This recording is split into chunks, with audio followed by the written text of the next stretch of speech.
আজকে দ্বিতীয় দিন যাচ্ছি পোখরাতে। রওনা হতে অনেকটা সময় নিয়ে নিয়েছি। 11টায় রওনা হয়েছি, যদিও সেটা সকাল 8টা বা 8:30 রওনা হওয়ার প্রয়োজন ছিল। গতকাল অনেক জার্নি করতে হয়েছে, যার কারণে এত সকালবেলা উঠে টাইমটা অ্যারেঞ্জ করতে পারিনি। তবে যারাই প্রথমবার নেপালে আসবেন এবং কাঠমান্ডু থেকে পোখরাতে যাবেন, অবশ্যই আর্লি মর্নিং রওনা করার চেষ্টা করবেন। আমরা এখন ওয়েট করছি সিম কেনার জন্য। গতকাল রাতে আসার কারণে সিম কেনা হয় নাই।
কাঠমান্ডু থেকে পোখরা যাওয়ার পথে আমরা এখন একটা রেস্টুরেন্টে খাওয়ার জন্য নেমেছি। রেস্টুরেন্টের নাম হচ্ছে blue heaven bar and restaurant.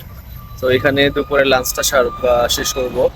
আর সবচেয়ে হ্যাসেল হচ্ছে কাঠমান্ডু থেকে পোখরাতে আসার যে রোড এত খারাপ। 200 কিলোর মতো পথ, সেই 200 কিলো পথ আপনার যেতে সময় লাগবে অ্যারাউন্ড 7 ঘন্টার মতো। আমরা যে রেস্টুরেন্টে খেতে আসছি, এই রেস্টুরেন্টের কোচ দেয় আমাদের যিনি এই ট্যুরটা আমাদের জন্য অ্যারেঞ্জ করেছে, দাদা। তো দাদা আমাদেরকে প্রেফার করে এখানে খাওয়ার জন্য। তো এখানে এসেছি।